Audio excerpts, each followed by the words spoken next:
ಜೈ ಶ್ರೀರಾಮ್. ಈ ಮತ್ತೊಂದು ಸಂದರ್ಶನ, ಅದರ ಮುಂಭಾಗ 5 ನಿಮಿಷದಿಂದ ನಿಮಗೆ ಒಂದು ವಿಡಿಯೋ ಬಂತು. ಈಗ ಮತ್ತೆ ಮಾತಾಡುವಂಥ ಅವಶ್ಯಕತೆ ಇರೋದ್ರಿಂದ ಮಾತಾಡ್ತಾ ಇದ್ದೀನಿ.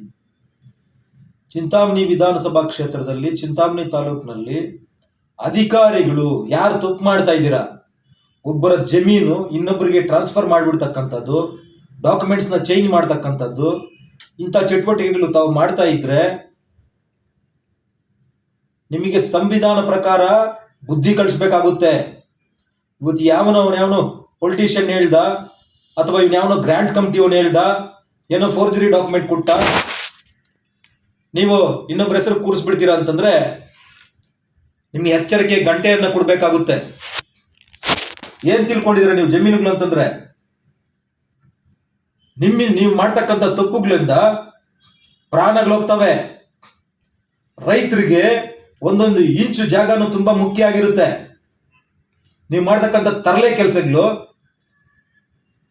ಮಾಡಿಸ್ಕೊಂಡು ಯಾವ ಹೆಸರು ಕೂರುತ್ತೋ ಅವನು ಚೆನ್ನಾಗಿರುತ್ತೆ, ಒಂದಷ್ಟು ದುಡ್ಡು ಸಿಗುತ್ತೆ ನಿಮ್ಗೆ ಈ ತರ ಥರ್ಡ್ ಕ್ಲಾಸ್ ಕೆಲಸಗಳು ಮಾಡಿದ್ರೆ. ಆದ್ರೆ ನಿಮ್ಮಿಂದ ಆಗ್ತಕ್ಕಂಥ ಸಮಾಜದಲ್ಲಿ ಅನಾಹುತಗಳೇನಾಗುತ್ತೆ, ಶತ್ರುತ್ವ ಹುಟ್ಟುತ್ತೆ, ಅವ್ರವ್ರು ಹೊಡ್ಕೊಂಡು ಸಾಯ್ತಾರೆ. ಏನು ತಂಟೆ ಇಟ್ಟು ತಮಾಷೆ ನೋಡ್ತಕ್ಕಂಥ ಕೆಲಸಗಳು ಮಾಡ್ತಾ ಇದ್ದೀರಿ ನೀವು. ಸಾಹೇಬ್ರೆ, 90 ವರ್ಷದಿಂದ ರಾಜಕೀಯ ಇದ್ದು 11 ಸರಿ MLA ತಾವು ದಯವಿಟ್ಟು ಗಮನದಲ್ಲಿ ಇಟ್ಕೊಳ್ಳಿ. ಈ ತರದ ಕೆಲಸಗಳು ಜಾಸ್ತಿ ದಿನ ನಡೆಯಲ್ಲ. ತಾವುಗಳು ಕೃಷ್ಣ ಜಯಂತಿ ದಿನ ನಮ್ಮ ತಾಲೂಕು ತಹಸೀಲ್ದಾರ್ಗೆ ತುಂಬಾ ಚೆನ್ನಾಗಿ ಪ್ರಶಂಸೆಗಳು ಕೊಡ್ತಾ ಇದ್ರಿ. ನೋಡ್ಕೊಳ್ಳಿ ಏನ್ ನಡೀತಾ ಇದೆ ಅಂತ ನಿಮ್ ಕಾನ್ಸ್ಟಿಟ್ಯೂನ್ಸಿಲಿ. ಅಮಾಯಕರ ಜಮೀನುಗಳು ಎತ್ಕೊಂಡೋಗಿ ಬೇರೆ ದೌರ್ಜನ್ಯ ಮಾಡಿ ಬೇರೆಯವ್ರಿಗೆ ಕೂರಿಸ್ಬಿಡ್ತೀರಲ್ಲ ರೀ ನೀವು. ಅದಕ್ಕೇನ ನೀವು ಅವನ್ನ ಲೋಫರ್ ನನ್ನ ಮಗನ್ನ ಗ್ರ್ಯಾಂಡ್ ಕಮಿಟಿ ಮೆಂಬರ್ ಮಾಡಿರೋದು? ರಾಕ್ಷಸರ್ರಿ ಅವರು, ಮನುಷ್ಯರಲ್ಲ. ಎಂತವ್ರನ್ನ ನೀವು ಇದು ಮಾಡ್ತೀರಿ, ನೀವು ಬೆಳೆಸ್ತೀರಿ ನೀವು. ಗೊತ್ತಾಗಲ್ವಾ ನಿಮ್ಗೆ? 54 ಅಂಶಗಳಿರ್ತಕ್ಕ ಕಂಪ್ಲೇಂಟ್ ಕೊಟ್ಟಿರೋದು ಅವನ ಮೇಲೆ. ಇನ್ನೂ 19 ಇದಾವೆ. ಒಂದು ಸೂಸೈಡ್ ಮಾಡ್ಕೊಂಡು ಸಾಯ್ತಾರೆ ಒಂದೊಂದು ಬಿಚ್ಚಿಟ್ರೆ. ಅದೇ ರೀತಿ ಕಲಿಯುಗದ ನರರೂಪ ರಾಕ್ಷಸರಿಗೆ, ಅವರ ಹಿಂಬಾಳಕರಿಗೆ, ಅವ್ರಿಗೆ ಸಪೋರ್ಟ್ ಮಾಡ್ತಾ ಇರ್ತಕ್ಕಂಥ ಜನರಿಗೂ ಕೂಡ ನಾನು ಹೇಳೋದು ಇಷ್ಟನೇ, ಈ ಕೇಸ್ ಇಲ್ಲಿ ನಿಲ್ಲಲ್ಲ. CID ಕೊಡ್ತೀವಿ, NIA ಕೊಡ್ತೀವಿ, CBI ಕೊಡ್ತೀವಿ, ಟೈಮ್ ಬರುತ್ತೆ. ಕಲಿಯುಗದ ನರರೂಪ ರಾಕ್ಷಸರು ನಿಮ್ಮನ್ನ ಹೀಗೆ ಬಿಡ್ತೀವಿ ಅಂತ ಅನ್ಕೋಬೇಡಿ. ನೀವು ಮಾಡಿರ್ತಕ್ಕಂಥ ಒಂದೊಂದು ಹಗರಣವನ್ನು ಬಿಚ್ಚಿಡ್ತೀವಿ. ಷಡ್ಯಂತ್ರಗಳು ಮಾಡಿ ನಮ್ಮನ್ನ ರೌಡಿ ಶೀಟರ್ ಮಾಡ್ಬೇಕು ಅಂತೇಳಿ ಪ್ಲಾನ್ ಮಾಡ್ತೀರಿ ನೀವು. ಗೂಬೆ ಕೂರಿಸ್ತೀರ ನಮ್ಮ ಮೇಲೆ.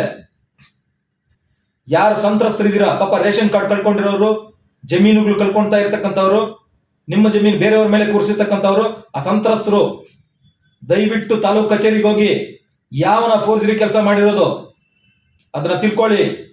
ನಾನು ಹೇಳ್ತಾ ಇದ್ದೀನಿ, ನನಗೆ ಗೊತ್ತು. ಇಂಥ ಲೋಫರ್ ಕೆಲಸಗಳು ಮಾಡೋದು ಅವ್ನು ಬಿಟ್ರೆ ಇನ್ಯಾರು ಅಲ್ಲ. ಕಲಿಯುಗದ ನರರೂಪ ರಾಕ್ಷಸರು ಬಿಟ್ರೆ ಇನ್ಯಾರು ಇಲ್ಲ. ಹಾಗಾಗಿ ಸನ್ಮಾನ್ಯ ಅಲ್ಲಿ ಘನ ಸಚಿವರಾಗೇ ಇರಬೇಕು ಅಂತಂದ್ರೆ ಅದನ್ನ ಫಸ್ಟ್ ಅದನ್ನ ನೋಡಿ ಸರಿಪಡಿಸಿ. ಅಲ್ಲಿ ಆಗ್ತಾ ಇರ್ತಕ್ಕಂಥ ಅನ್ಯಾಯಗಳನ್ನ, ಈ ಕಾಮಗಾರಿಗಳಲ್ಲಿ ದುಡ್ಡು ಹೊಡ್ಕೊಂಡಷ್ಟು ಈಸಿ ಅಲ್ಲ ರೈತರ ಜಮೀನು ಬೇರೆಯವರು ಟ್ರಾನ್ಸ್ಫರ್ ಮಾಡ್ತಕ್ಕಂಥದ್ದು. ಮುಂಗಾನಹಳ್ಳಿ ಹೋಬಳಿಯವರು ರೈತರು ಬೇರೆ ಇನ್ನ ಯಾರ್ಯಾರ್ದು ಬೇರೆಯವ್ರ ಹೆಸರುಗಳ ಮೇಲೆ ಹೋಗಿದೆ. ನಿಮ್ಗೆ ಏನಾದ್ರೂ ಸಪೋರ್ಟ್ ಬೇಕಿದ್ರೆ ನನಗೆ ಫೋನ್ ಮಾಡಿ, ಕಾಲ್ ಮಾಡಿ, ವಾಟ್ಸಪ್ ಮಾಡಿ. ಸಂತ್ರಸ್ತರು ಪಾಪ ಯಾರ್ಯಾರು ಕಳ್ಕೊಂತ ಇದ್ರೆ ಜಮೀನುಗಳನ್ನ, ನಿಮ್ ಜಮೀನುಗಳು ಬೇರೆಯವ್ರ ಹೆಸರಿಗೆ ಹೋಗಿದೆ ಅಂತ ಮಾಹಿತಿಗಳನ್ನ ನನಗೆ ಕೊಡಿ. ಅದೇ ರೀತಿಯಾಗಿ ಆ ಕೆಲಸಗಳು, ಫೋರ್ಜರಿ ಕೆಲಸಗಳು ಮಾಡಿಸಿರ್ತಕ್ಕಂಥವನು ಯಾವನು, ಅವನ್ನ ಇಟ್ಕೊಳ್ಳಿ. ಅಧಿಕಾರಿಗಳ ಹತ್ರ ಹೋಗಿ ಯಾರು ಮಾಡಿಸಿದ್ದು ಅಂತ ಕೇಳಿ, ಅವ್ರಿಗೆ ಎಷ್ಟು ದುಡ್ಡು ಸಿಕ್ತು ಅಂತ ಕೇಳಿ. ಅಧಿಕಾರಿಗಳು ನೀವು ತಪ್ಪು ಮಾಡಬೇಡಿ. ರಾಜಕೀಯ ವ್ಯಕ್ತಿಗಳು, ಈ ದೌರ್ಜನ್ಯ ಮಾಡ್ತಕ್ಕಂಥ ವ್ಯಕ್ತಿಗಳಿಗೆ ನೀವು ಬಲಿ ಆಗಬೇಡಿ. ನಾಳೆ ದಿನ ತುಂಬಾ ಕಷ್ಟಗಳು ಅನುಭವಿಸಬೇಕಾಗುತ್ತೆ. ರೈತರನ್ನ, ಸಾಮಾನ್ಯ ಜನರನ್ನ ತೊಂದರೆ ಕೊಡಬೇಡಿ. ಕಲಿಯುಗದ ನರರೂಪ ರಾಕ್ಷಸರು, ನೀವು ಬುದ್ಧಿ ತರ್ಕೋಬೇಕು. ನೀವು ಮಾಡಿರ್ತಕ್ಕಂಥದ್ದು ಒಂದಲ್ಲ ಎರಡಲ್ಲ. ಏನು ಆಗಲ್ಲ, ಏನು ಮಾಡಕ್ಕಾಗಲ್ಲ, ಒಬ್ನೇ ಇದ್ದಾನೆ, ಜಾಸ್ತಿ ಆಗ್ತೈತೆ ನಿಮ್ಮ ಮಾತುಗಳು. ಸಂವಿಧಾನದಲ್ಲಿ ಬದುಕ್ತಾ ಇದೀವಿ ನಾವು, ಕಾನೂನು ಪ್ರಕಾರ ಬದುಕಬೇಕು. ಜೈ ಶ್ರೀರಾಮ್. ಧನ್ಯವಾದಗಳು.